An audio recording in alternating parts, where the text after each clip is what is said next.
Hallelujah, mga kaigsunan, ang pagkabanaw sa atoa nga Ginoo. Naabot na ang atoa nga gipangandaman sa sulod sa Kwaresma nga mao ang pagkabanaw sa atoa nga Ginoo. Nindot kaayo ang atoa nga pagsaulog karon sa atoa nga pagkabanaw sa atoa ang Ginoo bisan tuod ania kita sa krisis. Grabe ang kamahal ra bagyon sa gasolina o fuel, dili ba? Mauna nga bisan panining tanan, let us celebrate the resurrection of Jesus. Ang kabanawan nga mopahinumdom kanato sa atong tagsa-tagsa kakaugalingon nga dili lamang ang kinabuhi sa tao naa sa kangit-ngit. Crisis na ba karon? Mahal ra ba ang gasolina? Kay bawo na yun ta na mo epekto sa ang tanan, mga baligya mo increase po. Apan ang kabanawan mo ingon nga dili lamang ang kinabuhi sa tao naa sa kangit-ngit. Dili ba? Ang Biyernes Santo dili mao'y katapusan. Apan sa luyo ni ini mao ang gitawag pagkabanaw ni Kristo. Mauna nga ang pagkabanaw ni Kristo mingon diha sa kangit-ngit adunay kahayag. Ang kahayag nga muingon na ay Dios, buhi ang Dios. Ang kahayag nga muingon nga ana ay kalipay ang kinabuhi sa tao. Na ay paglaom, na ay pagdanag. Mauna nga taliwala usab ni ini atong crisis karon, dili kita magpadala nga mauna lang po ang katapusan sa atong kinabuhi. Dili ta magpadala nga puros na lang yun kalisod, kapait ang ato ang kinabuhi. Ang kabanawan nagdala og mensahe sa paglaom. Ang kabanawan nagdala og mensahe sa kalipay. Ang kabanawan nagdala sa mensahe sa kadaugan. Taliwala sa kangit-ngit. Diha sa kamatayon, ang kabanawan moingon, this is the victory over death. Dili ba? Mauna nga nindot sad nga ato apong dalon sa ato ang panaw, ilabi na nga ang ato ang panaw sa kinabuhi mao ang panaw sa 2034. Ako na nang gi-share sa ato ang mga katikista during my Lenten recollections diha kaninyo nga ang Archdiocese sa Sugbo sa 2034 magsaulog sa centenary celebration.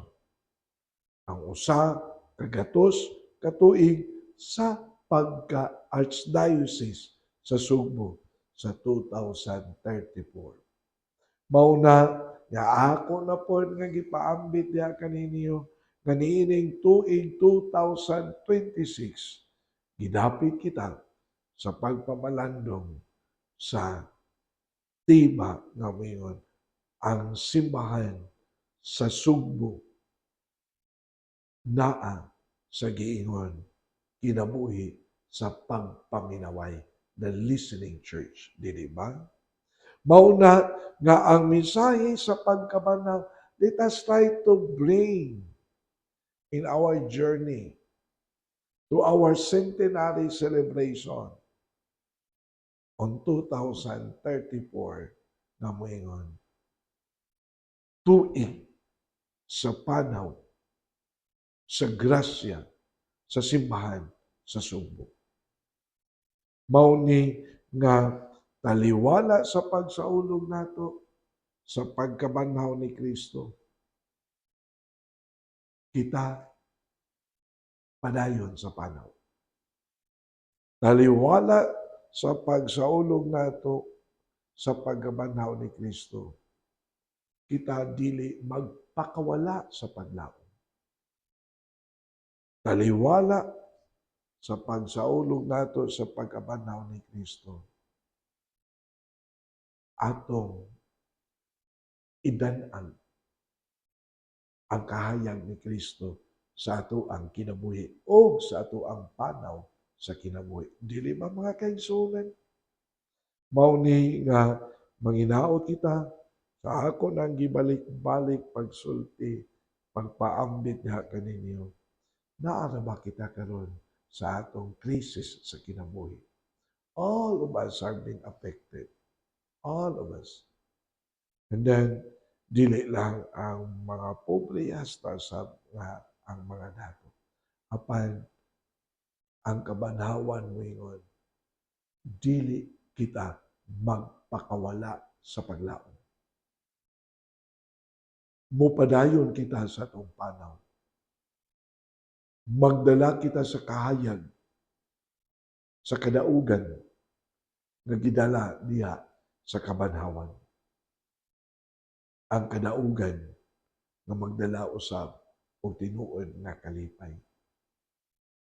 Mao kini ang atong dalhon sa ato upod nga matawag nato pagsaulog karon sa ato usab na pagkabanhaw ni Kristo. Nindot kaayo sa nga tanan, bisan gani ang kasinatian sa mga tinun-an ni Kristo ang sa mga apostoles, dili ba?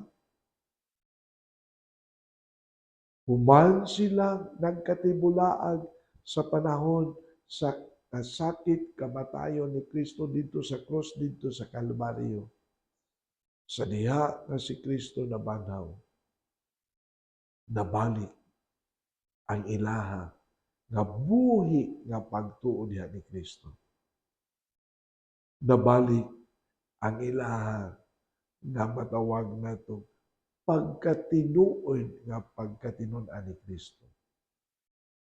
Gikan nga nagkatibulaan sila. Mauna ang pagkabanhaw ni Kristo, bringing the message of unity among ourselves. Taliwala sa atua karon nga kahimtang. Dili ta mag-iya-iya kay anaa kita karon sa krisis. Maghiusa kita. Unya sa atua usab nga paghiusa, magpaminaway kita. And that's the call of our church today. And then, taliwala sa tuang pagpaminaway, maminaw usab kita sa mga tingog, sa kalisod, sa kapait, sa mga pag-antos, sa itong mga kaigsuonan nga diin karon naapektuhan sa krisis. Let us also listen to the voice and the cries of the pain of our brothers and sisters.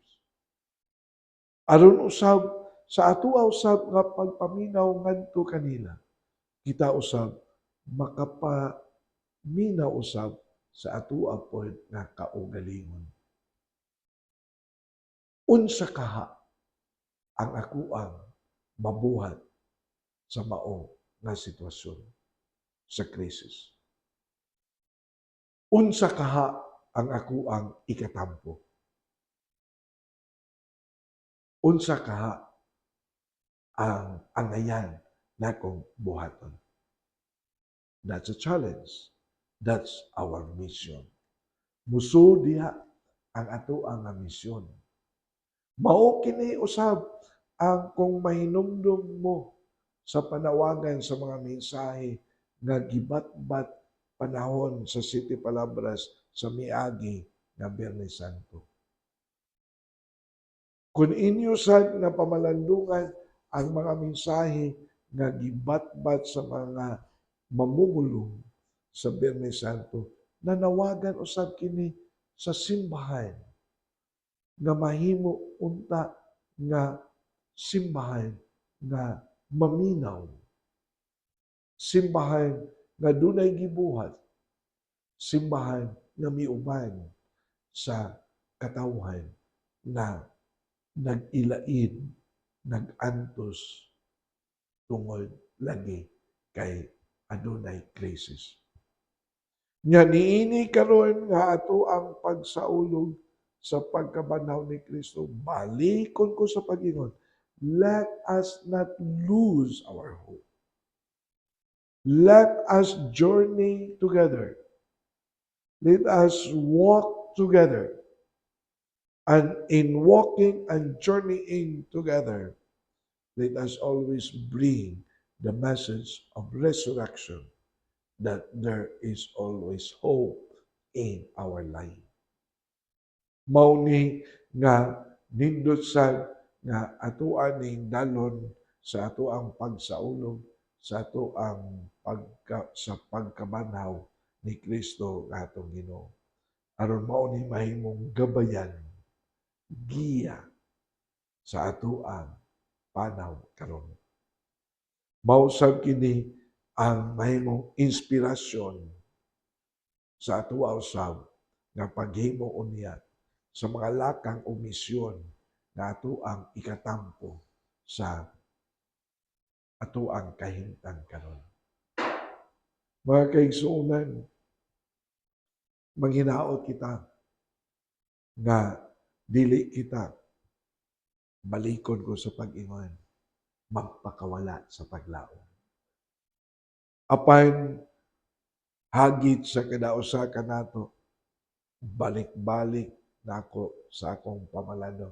Let us always be part of the answer of the problem. Be part of the answer. Not that we are part of the problem. Mao ni nga dihang dapita ang pagkabanhaw ni Kristo mo'y muhatag kanatong giya. Mo'y muhatag natong inspirasyon. Mao say muhatag kanatong kalig-on. Ug mao say muhatag kanato og igong mga grasya aron duna kitay ikahalad, ikatampo ngadto sa krisis nga atong giatubang karon. Ani lang ko kutob nga sa makausapa, tuguti ko, pag-great kaninyong tanan. Happy Easter kaninyong tanan. And then, uban sa itong pagsaulog karon sa pagkabanaw ni Kristo atong iampo atong mga kaiso ng mga masakiton. Mga kaiso, among lang itong amahan, among ipadangat niya kanimo kini among pag-ampo para sa mga kaiso ng mga masakiton nga unta katagaan sila o kahupayan, kaayuhan, silang tagsa-tagsa ka mga balatian. Kining tanan among gituboy, gipadangat ngadto ni Kristo nga among Ginoo. Amen. Hallelujah. And then, anilan sa kukutob, magkita na punta sa sunod nga Sabado. And then, sa samantak na nga karon kay Easter man, hindi nila kami focus sa atong pamalandong sa Easter. Sa sunod nga Sabado, sa alas 6 sa gabi. And then, sa atong FB account, Archdiocese of Cebu, Catechetical Ministry, na kini si Father Joseph Inting, ang kanunay nga nagubahan kaninyo, ini atong pamalandong sa Ebanghelyo sa Domingo. Happy Easter kaninyong tanan! May God bless all of us!